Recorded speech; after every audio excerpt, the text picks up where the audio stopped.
Hey guys, it's Mitch. How's it going? We're going to take a look today at one of the few monster comics in single issue form that I actually have. They're all about vampires. Today we're looking at one of the more influential ones. This is Tomb of Dracula #1. So just before we get into it, if you enjoy the channel, if you feel like you might want to help out a little bit, go subscribe on my Patreon. Links are in the description. Gives you early access to everything I do, helps out the channel, and helps to buy new comics.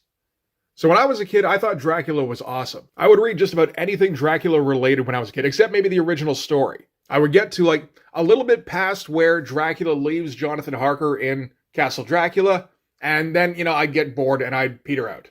I did eventually read the whole thing. The Harker Dracula stuff in the castle is still the best stuff. So in my opinion, if you're going to talk about Tomb of Dracula, you have to start actually in the 50s when the Comics Code Authority is first enacted. So, quick bit of history. The most popular comics in the 50s were horror comics published by EC Comics. And it wasn't particularly close. EC had a monopoly on all the best artists at the time. Guys like Jack Davis, Johnny Craig, Graham Ingalls, a young Wally Wood, all those guys. And unfortunately, EC Comics managed to get the attention of a persnickety little psychiatrist named Frederick Wortham, who made a big old fuss about comics causing violence in children and managed to get a witch hunt started. The 50s were big for witch hunts. And it spiraled out of control right to the point where there were Senate hearings about whether or not Congress needed to step in and take control of the comic book industry. And while the Senate hearings actually didn't lead to anything, they decided there was actually no link between comic book violence and real-life violence in children. The rest of the comic book industry saw this as an opportunity to do away with their biggest competitor and volunteered to enact a review board that would authorize all comic books going forward. And it wouldn't have had any teeth except that retail outlets that didn't want to deal with the hassle of pissed off parents decided that going forward, they would only accept comics that had been approved by the Comics Code Authority.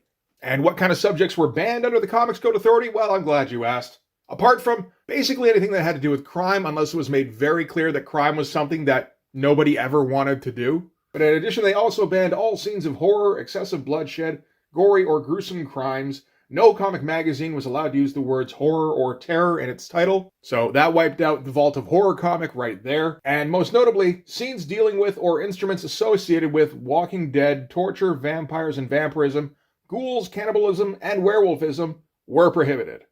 And a bunch of other rules as well. Basically, it was just an organization dedicated to wiping out EC Comics.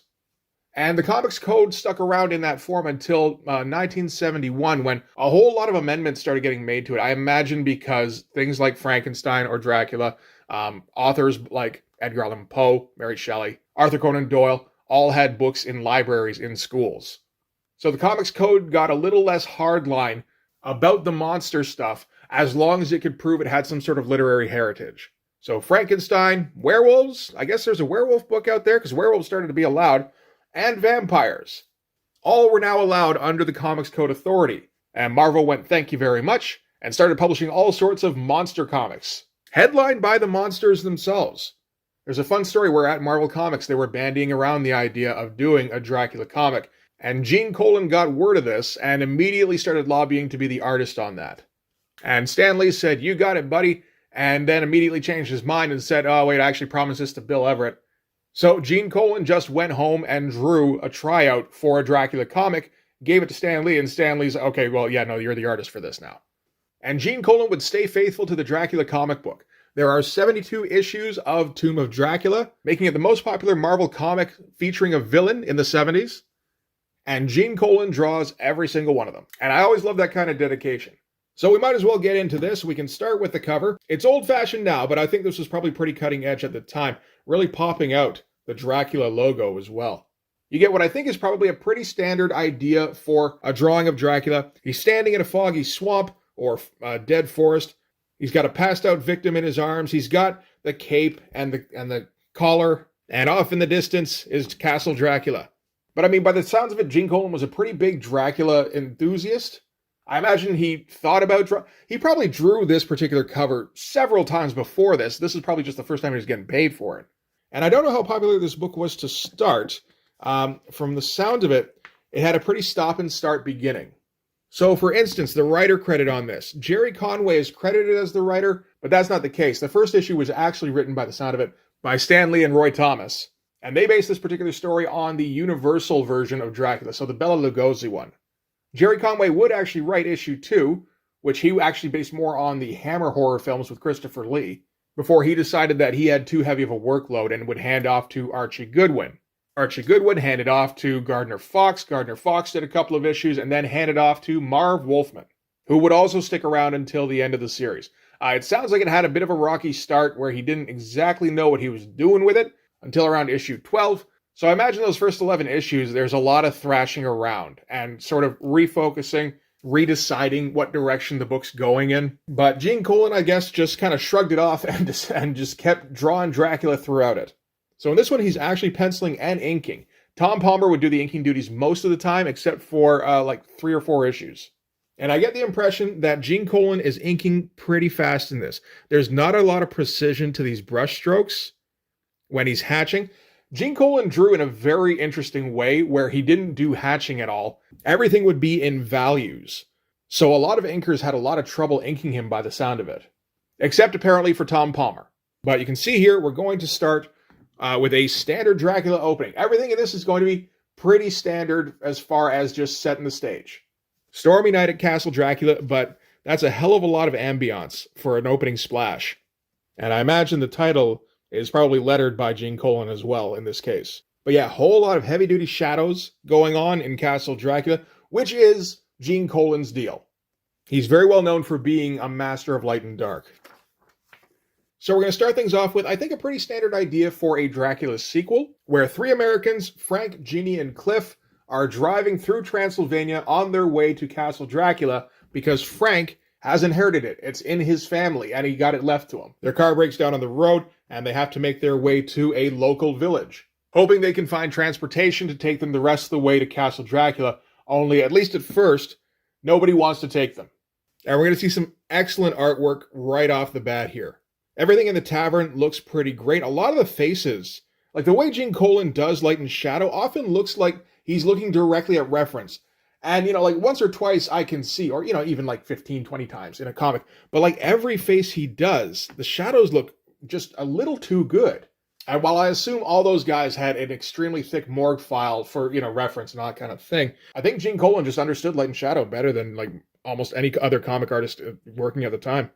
Eventually they do find a carriage driver, because of course they find a carriage driver, who's willing to take them up to the castle as long as they're willing to pay him enough. And so they ride the rest of the way in his carriage. And Gene Colan whenever he gets an opportunity to draw a woman in this, he's going to make her just a little bit more scantily clad than is necessary. Didn't have to have her showing some leg here, or the super wide neck on the dress. And with Gene Colan, because his characters all look so realistic, it's a little bit sexier than just like, if it had been, I don't know, who's going around at this time? John Romita, John Buscema? And like, he doesn't go nuts on the backgrounds, but when he does include them, like everything looks kind of perfect. Like these shots of the tables here just look excellent in proportion with everybody else in the room. Like, it doesn't feel like there's any sort of fakery going on. So they get pretty close to the castle before the carriage driver decides, okay, that's as far as I'm willing to go. After saying that, I'm not superstitious, I'm just not going all the way. And the 3 of them get to walk the rest of the way in the rain. Cliff here tries to make time with Jeannie. There's a whole thing here where Cliff and Jeannie used to be a couple, now Jean's with Frank. And Frank and Cliff are friends, but, Frank still can't 100% trust Cliff to keep his hands off her, naturally. And now we're going to get the backstory on Frank. This is a pretty slow-moving comic. So Frank, it turns out, inherited $1 million from his dad, and then blew through it in 3 years. And then for some reason couldn't get a loan from his old buddies who used to hang around him when he was rich. Apparently they see him as a bit of a credit risk. Imagine that. The only guy who will hang around him is Cliff. So, we can give Cliff credit for that, although he might just be hanging around with him to get to snag Jeannie off him. That's probably the case. And they're sitting around one day when Frank's bemoaning his fate, and he mentions the fact that he has this castle off in Transylvania that was left to him that he doesn't have any idea what to do with. And Frank's, a little bit flummoxed by this. It's like, wait, how do you have a fucking castle? And Frank's like, well, you know how my last name is Drake? Well, it didn't always used to be Drake. It got changed when we came to America. Before that, it was Dracula. Yes, he's Frank Dracula, everybody. Son of Steve Dracula, grandson of Count Dracula. And that's Mr. Count Dracula to you. So Cliff sees this as just a great opportunity to set up a tourist trap in Transylvania. He doesn't believe the myths about Dracula, but he figures there's enough cachet around the name where you can just set up like Dracula Land And people will come from miles around to check out, hey, here's where the vampire hung out. And that's got to be Frank Sinatra there, right? Seems like it. So maybe he does just have like a really extensive morgue file. So Frank reads the diary of somebody in his family. I'm not sure what exactly his relation to Dracula is. It's probably like a pretty distant relationship. I don't think it's actually like grandfather. But it tells the tale of how Dracula was bitten by a vampire and roamed the night in search of victims. They're careful to not say blood. In this entire comic about Dracula, they don't mention blood once, which is a little impressive. I wonder how long they bothered to keep that up. And anyway, Dracula's son got sick of his dad being all evil and preying on people, so he decided to sneak into his castle one night with a stake and impale him through the heart. Nice evocative imagery here. One thing about the script, I will say, it's not bad at kind of evoking that like gothic atmosphere. I mean, considering this is a guy scripting a comic book that's plotted by two other guys based off of a 30-year-old movie at the time. Like, I expected it to be cheesy, and it kind of is, but not as much as I thought it would be. Although I have a bit of a weakness for that gothic kind of storytelling anyway. And hey guys, did you know if you send away $8, you can be taller? I'm trying to find a hint of how that would be accomplished. I don't see much of anything. Apparently you don't need any equipment. It's a course that you take. And then at the end of it, I guess you do the things that you're supposed to do. Probably involves stretching like this a whole lot. And then you get 3 inches taller. And it doesn't seem to be restricted to age. The quote here is from a guy who's 43 years of age. So yes, you too, friends, can also be taller if you send away. I wonder if they're still active. Probably, right? So after reading the diary, Frank is starting to obsess a little bit about Castle Dracula. Cliff is still thinking just about how much money they're going to make with this tourist trap. Frank is going along with him, but it seems more of a personal thing for him. And Jean is just happy that he's not moping anymore.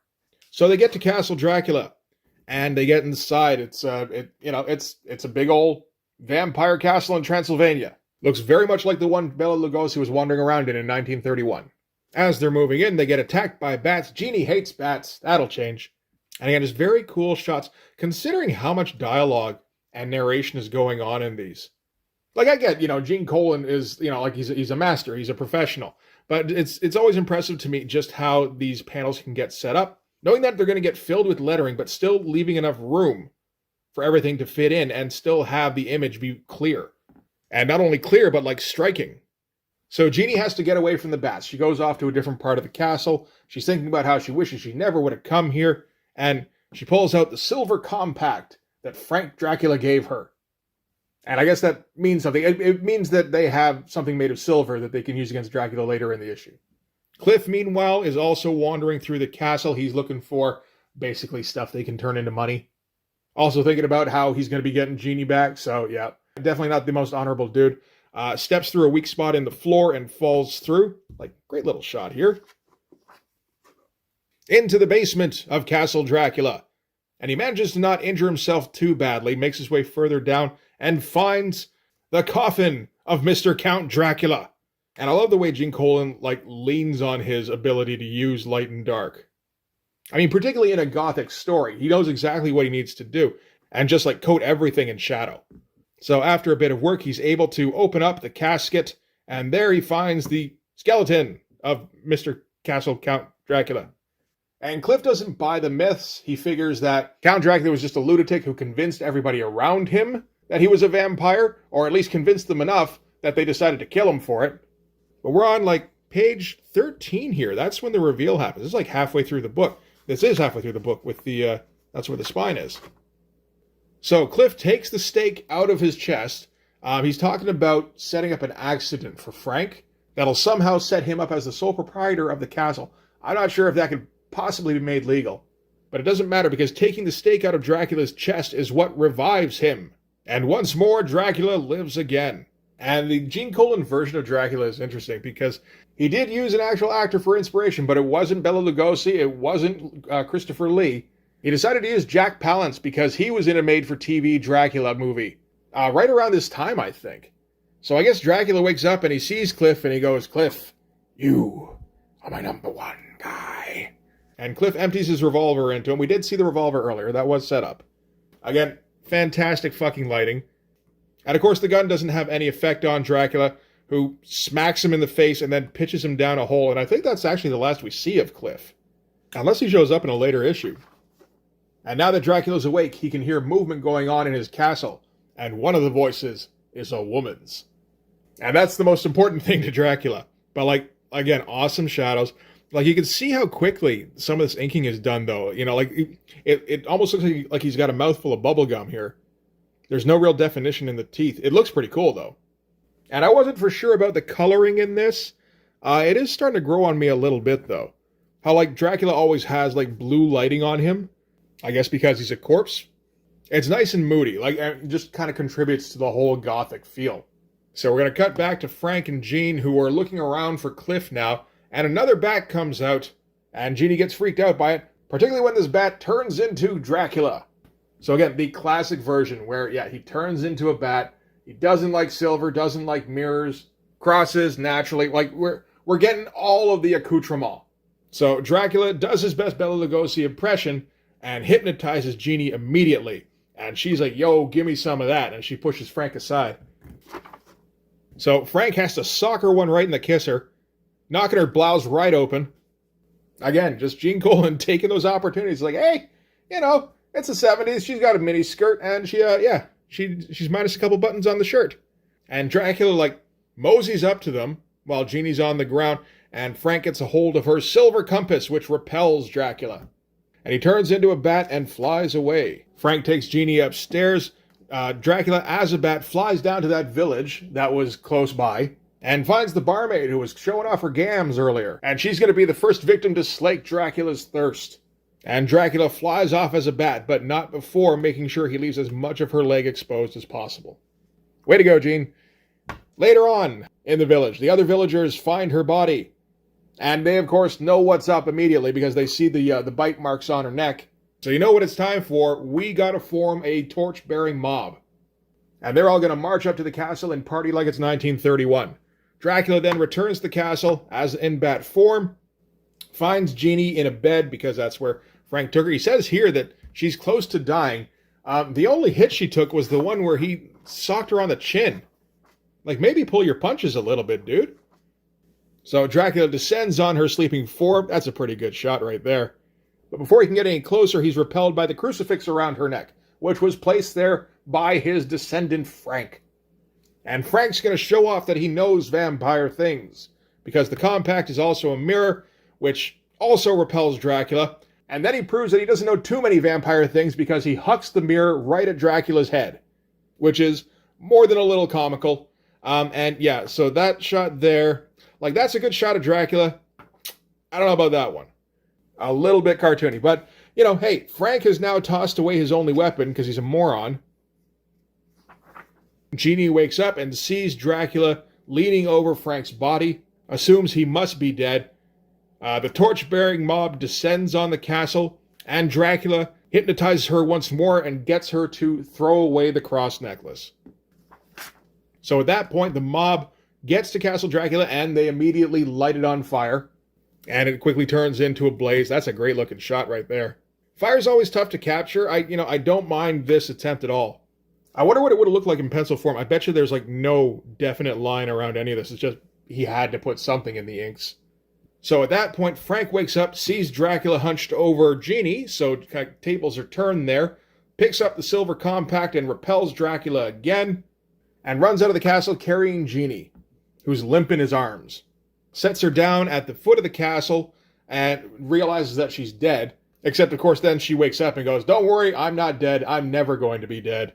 And then she walks away to greet Dracula, and she's gotten over her fear of bats. So that was her arc in this entire thing, was getting over her fear of bats. I do enjoy when those tie up nicely. So, yeah. That is it for Tomb of Dracula #1. It's still a fun read, man. Like, it's very much every Universal monster movie ever. But if you have any love for those old movies, like, that atmosphere is still here in this comic. And I mean, the look of the thing is fantastic. It is very old school, but, you know, shit, Dracula's old school. Why the fuck not? So yeah, I've got at least one more Dracula comic we can talk about at some point this week. Maybe even a couple more than that if an order can get here in time. We'll have to see. But for this one anyway, that's going to do it. Thanks very much for watching. If you like this video, please hit like, hit subscribe, hit the notifications so you know when the next one's coming out.